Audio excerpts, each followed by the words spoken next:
ती मुलगा का आला नाही, ती मुलगी का आली नाही, इतकं आत्मनिष्ठ कष्ट घेणारी एक शिक्षक, आदर्श शिक्षक म्हणून खरं तर पुरस्कार मिळायला पाहिजे होता.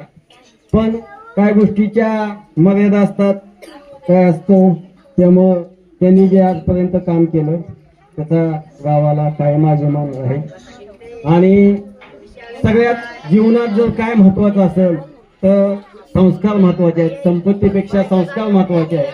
आपल्या या जाम गावात जेडपी शाळा ओपन झाल्यापासून मला जसं कळतंय, म्हणजे मला कळायला लागलं तेव्हापासून शेंडगे मॅडम इतकं कष्ट घेणारा शिक्षक आजपर्यंत आपल्या गावात आला नाही. आणि त्यांनी 6 वर्ष इतकं चिकाटीनं, जिद्दीनं, स्वतःच्या तब्येतीकडे न लक्ष देता, कधी गैरहजर न राहता जे काम केलं त्या कामाची आज खरंच दखल घेण्यासारखं.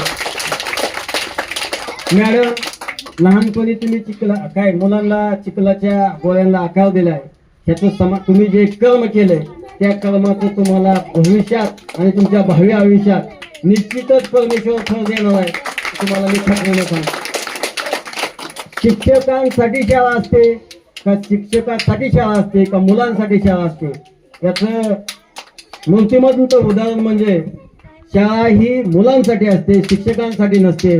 मूर्तिमंत उदाहरण म्हणजे शेंडगे मॅडम. त्यांच्याबद्दल बोलावं तेवढं कमीच आहे. त्यांनी या आपल्या गावाचं नाव तालुक्यामध्ये, त्यांच्या गटशिक्षण अधिकारी असतील, तालुका लेवलला, जिल्हा लेवलला त्यांनी विविध कलागुणांना वाव. आज कुठला सण आला शाळेत बघायला मिळायचं, मॅडमचं फोटो पडल्यावर आज आमचं होतं, तुमचं होतं. कुठला कार्यक्रम, एकही कार्यक्रम कधी मॅडमनी चुकवला नाही. जसं सावित्रीबाई फुले यांनी शिक्षणाची जशी ज्योत पेटवली, तशी आज काही शिक्षण चालू नव्हतं असं नाही. शिक्षण चालू होतं, झेडपीची मुलं शाळेत शिकत होती. पण जे संस्कारमय शिक्षण जे आहे त्या शिक्षणाची सुरुवात जर खरं म्हणलं कुणी केली असेल तर ती शेंडगे मॅडमनी केली.